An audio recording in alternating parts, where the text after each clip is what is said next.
Team Philippines and Indonesia magsasagupaan na sa 19th Asian Games na gaganapin sa Hangzhou, China. Pero bago ang lahat ng yan, please consider subscribing to my channel and hit the notification bell to be notified whenever I post a new video.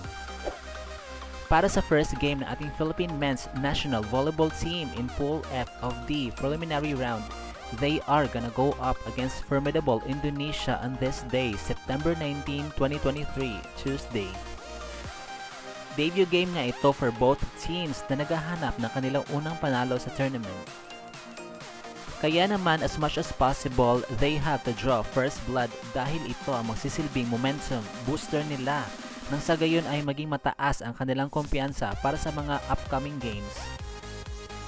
Sa naging paghaharap ng dalawang koponan na ito recently sa CV League Legs 1 and 2, ay masasabi nating angat na angat talaga ang level of play ng mga Indonesians sapagkat dalawang beses nilang hindi pinaporma at pinataob lang ang ating mga pambato via sweep.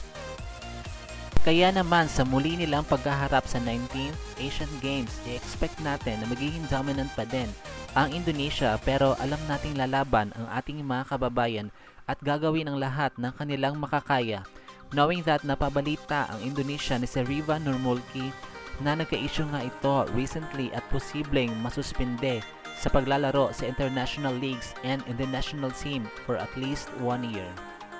Kaya abangan na lang natin ang kanilang sagupaan, mamaya na po yan around 7 PM. At dito na nga po nagtatapos sa ating video. Thank you so much for watching.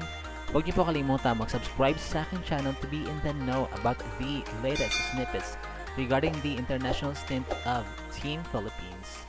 Bye!